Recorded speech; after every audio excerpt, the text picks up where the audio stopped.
প্রতিদিন একই ধরনের নাস্তা খেতে খেতে যদি বিরক্ত হয়ে যান, তাহলে আজকে আপনাদের জন্য নিয়ে এসেছি খুবই সহজ, সুস্বাদু এবং ঘরে থাকা সাধারণ উপকরণ দিয়ে তৈরি একটি দারুণ মজার নাস্তা। মাত্র কয়েকটি সাধারণ উপকরণ দিয়ে তৈরি হবে নরম, মজাদার ও পেট ভরানো এই খাবারটি। যারা কম সময়ে ভালো কিছু বানাতে চান, তাদের জন্য এটি হতে পারে একদম পারফেক্ট একটা রেসিপি। প্রথমে একটি বাটির মধ্যে নিয়ে নিচ্ছি মেজারমেন্ট কাপে মেপে 2 কাপ পরিমাণ সুজি। আমি এই নাস্তাটা আজকে সুজি দিয়ে তৈরি করব। আর সকালের ব্রেকফাস্টে এই নাস্তাটা খুবই হেলদি একটা নাস্তা হবে, আর সাথে পেটও ভরে যাবে। এবার 2 কাপ পরিমাণ সুজি নিয়েছি, সেই জন্য এখানে নিয়ে নিব মেজারমেন্ট কাপে মেপে 1 কাপ পরিমাণ টক দই। 2 কাপ সুজি আর 1 কাপ পরিমাণ টক দই নিতে হবে। যতটুকু সুজি নেবেন তার অর্ধেক পরিমাণ এখানে টক দই ব্যবহার করবেন। আমি টক দই মেজারমেন্ট কাপে নিয়ে মেপে নিচ্ছি। যারা যারা আমার ভিডিওটা দেখতেছেন, প্লিজ আমার ভিডিওতে একটা লাইক দিয়ে দিবেন।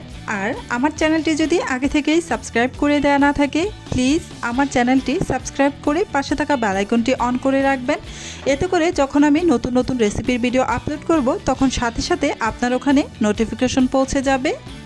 এই যে মেজারমেন্ট কাপে মেপে 1 কাপ পরিমাণ টক দই আমি এখানে নিয়ে নিলাম। এখানে স্বাদ অনুসারে লবণ দিয়ে দিচ্ছি। লবণের পরিমাণটা আপনাদের ইচ্ছে অনুযায়ী দিবেন।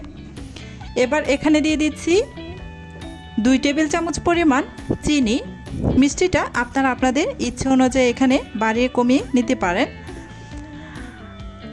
যারা একদম স্বাস্থ্যকর উপায়ে নাস্তাটা বানাতে চান, ওনারা কিন্তু এখানে অবশ্যই চিনির পরিমাণটা কম দিবেন।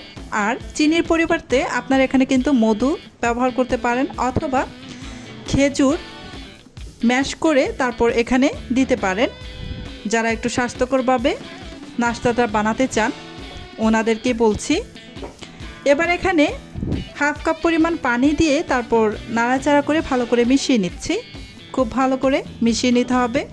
একবারে কিন্তু অনেক বেশি পানি দেওয়া যাবে না, তাই আমি প্রথমে 1/2 কাপ পরিমাণ দিয়ে দিলাম।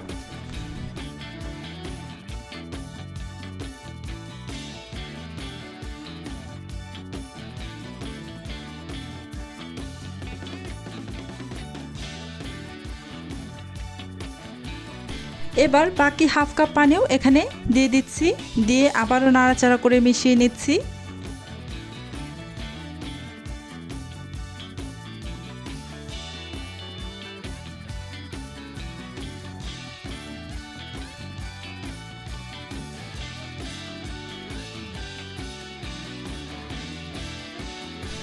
মিশ্রণটা রেডি হয়ে গেছে।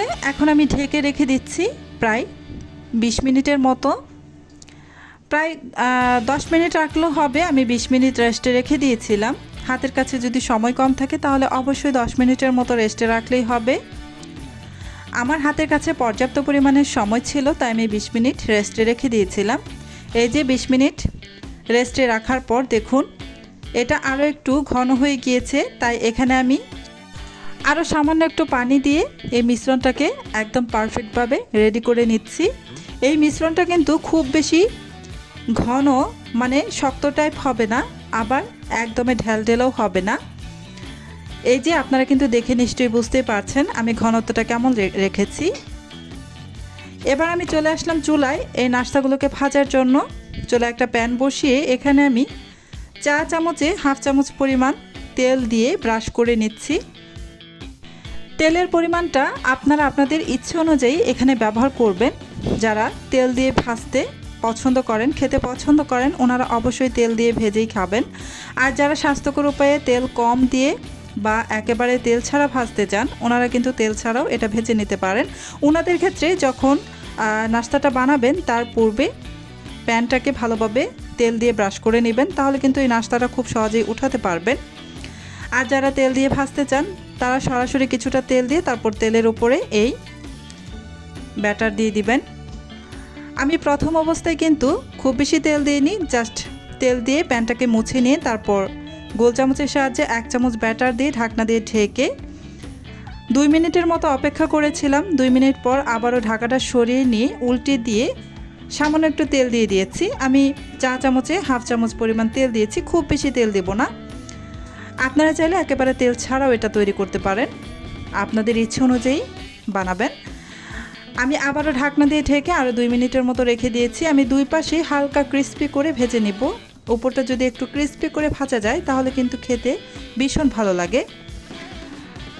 আপনারা এই নাস্তাটা আপনাদের ইচ্ছে অনুযায়ী ভাজবেন, তবে সেক্ষেত্রে আমি বলবো একটু যদি উপর দিকটা ক্রিস্পি করে ভাজেন, হালকা ক্রিস্পি করে ভাজেন, তাহলে কিন্তু খাওয়ার সময় বেশ ভালো লাগবে খেতে।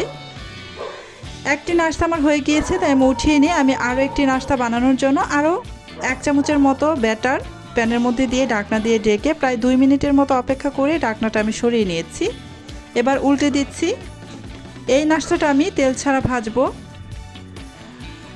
আমি কিছু পরিমাণে নাস্তা তেল দিয়ে ভাজবো আর কিছু পরিমাণে তেল ছাড়া ভাজবো, এটা আমার ইচ্ছে অনুযায়ী আমি ভেজে নিচ্ছি।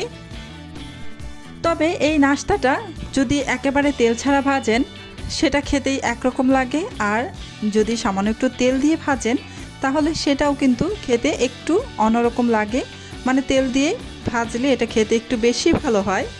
আমি আরও কিছুটা ব্যাটার নিয়ে আমি রুটির শেপ দিয়ে কিছু তৈরি করে নিব। এই যে কিছুটা ব্যাটার দিয়ে এই যে চামচের সাহায্যে একটু গোল করে একটা রুটির শেপ নিয়ে নিচ্ছি, দেখতেই পাচ্ছেন। এভাবে আমি কিছু ভেজে নেব। আমি একই মিশ্রণ থেকে 2 পদ্ধতিতে কিন্তু নাস্তাটা বানিয়ে নিচ্ছি। কিছু বানিয়ে নিচ্ছি রুটির শেপে আর কিছু বানিয়েছি প্যানকেকের মতো একটু মোটা করে। তবে খাওয়ার সময় আমি দেখলাম দুটো কিন্তু একদমই ভিন্ন রকম টেস্ট লেগেছে আমার কাছে। তো আপনারাও চাইলে এভাবে কিন্তু ট্রাই করে দেখতে পারেন। আপনাদের কাছে কেমন লেগেছে খেতে অবশ্যই কিন্তু কমেন্টের মাধ্যমে জানাতে ভুলবেন না। এই যে দেখুন, এটাও কিন্তু হয়ে গিয়েছে। এই নাস্তাগুলো আপনারা চাইলে কিন্তু টমেটো সস বা নারকেলের চাটনি দিয়ে খেতে পারেন, খেতে খুবই ভালো লাগে। তবে আমি বলবো নারকেলের চাটনি দিয়েই খাবেন, খেতে ভীষণ ভালো লাগবে, সাথে ভীষণ স্বাস্থ্যকর এই রেসিপিটা। তো বন্ধুরা, কত সহজে আর অল্প সময়ে তৈরি হয়ে গেল সুস্বাদু এই নাস্তা। বাইরের অস্বাস্থ্যকর খাবারের পরিবর্তে ঘরেই বানিয়ে নিতে পারেন এমন স্বাস্থ্যকর ও মজাদার খাবার। পরিবারের ছোট থেকে বড় সবাই খুব পছন্দ করবে এই নাস্তাটি।